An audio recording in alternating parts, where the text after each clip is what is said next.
This week in gaming is proving to be a massive one for the impressive but also struggling extraction shooter Gray Zone Warfare. Crimson Desert is blowing past expectations, Arc Raiders completely changed things up for the better, and much more. The visually stunning PvPvE extraction shooter Gray Zone Warfare got its third major update this week, and the result is that its concurrent player count has skyrocketed to levels it hasn't seen since the game launched nearly 2 years ago.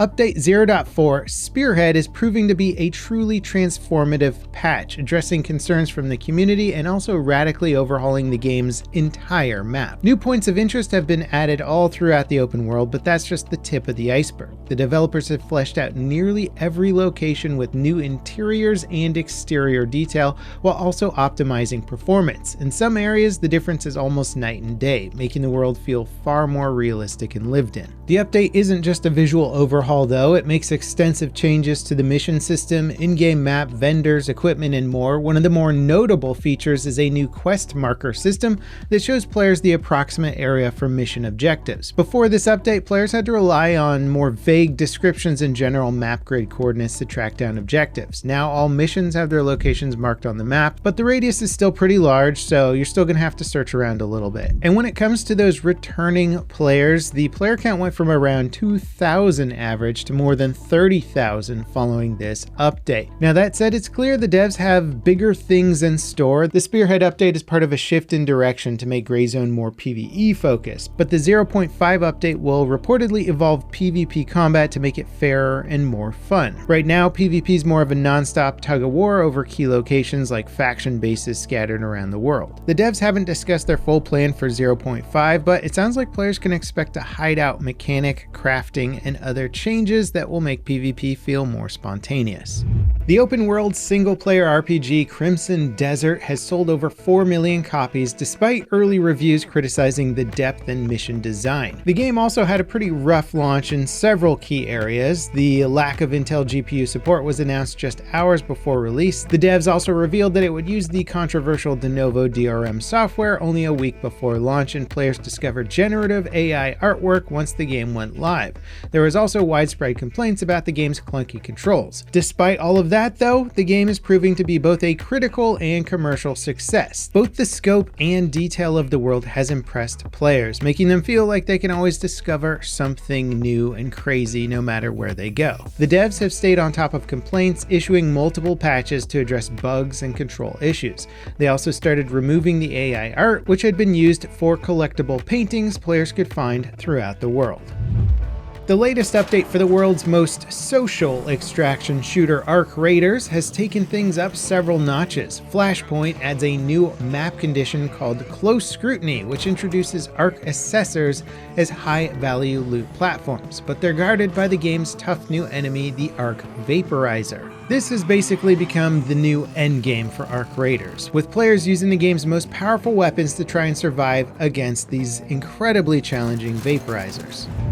The spiritual successor to the s&box game creation tool Gary's Mod could prove to be equally transformative. Called s&box or s&box, is an open source game development platform created by Gary Newman, the original developer behind Gary's Mod. Recently, he struck a deal with Valve to license their in-house Source 2 engine for s&box so people using it can release their games as standalone commercial products royalty-free. This is a huge deal for several reasons. Source 2 hasn't been available for public use in the way that Source 1 was, which has locked modders and indie developers out of using Valve's latest engine tools. Source has been a staple of the indie game development scene for years, with even major studios like Respawn leveraging it to make Titanfall and Apex Legends. So s&box coming with a built-in license to use Source 2 at this level could be a massive opportunity for indie developers and modders looking to release their ideas commercially. Valve has clearly put a lot of time and effort into making Source 2 a solid engine, and it would be cool if it became a more viable competitor for both Unreal, Unity, and Godot. s&box officially launches on April 28th, and if you're going to search for it, search for s&box or you're not going to find it.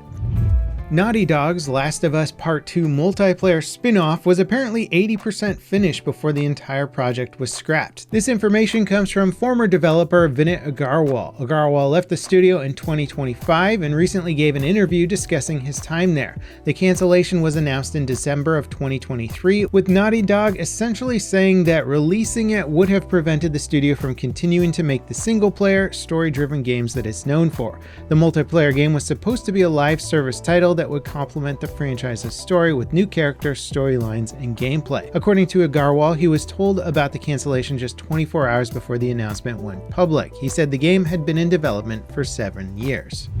Bungie is making some major balance changes to its sci-fi extraction shooter Marathon. The game's knife, out of all weapons, has proven to be incredibly powerful with the right gear equipped, so much so that the game's director said it's scaling too easily to godlike power levels. The next major update will tweak the balance of the knife, though it's still unclear exactly what changes are being made. Some players see the knife's extreme power as a way of balancing out the game's close-quarter combat. Higher-end weapons like shotguns can wipe the floor with people using even mid-level gear, so some players consider the knife as a fair, free-to-use counter. But with the right gear, it can basically one-shot players, giving them no chance to retaliate before they hit the ground. Hopefully, Bungie can strike a good balance that still rewards players for closing the distance and going for the melee kill.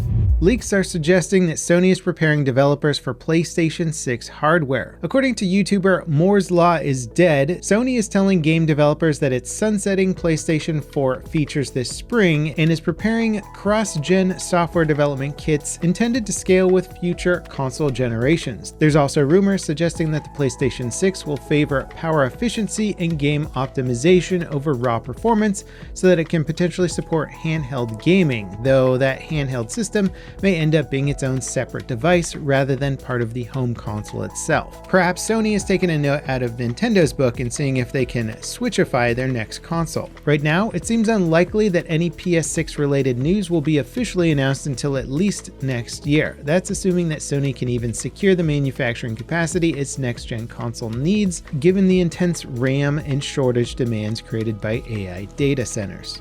A developer who goes by Max H and who worked as a translator for Kingdom Come Deliverance 2 says he was fired and replaced with AI tools.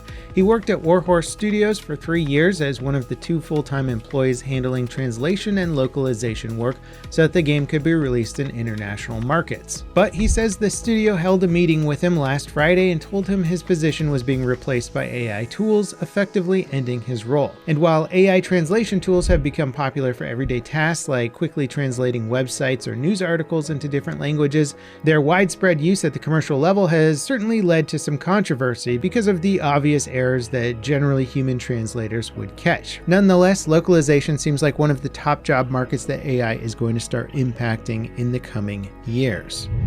The large-scale vehicle sim game War Thunder is flying high under its April Fool's update. The Nuclear Thunder event gives players access to bombers with 1.6 megaton nuclear bombs, and while the event is mostly a joke, it apparently pushed the game to its all-time peak concurrent player count. That said, the game has also been steadily climbing in popularity for years now. Most recently, the devs announced a major new direction for the game with an upcoming infantry combat mode that adds proper FPS boots on the ground gameplay. That mode is currently in closed beta and supports up to 128 player lobbies. If it proves popular, it could usher in a whole new era for the game and would basically be the game's biggest shift in focus since launch way back in 2013.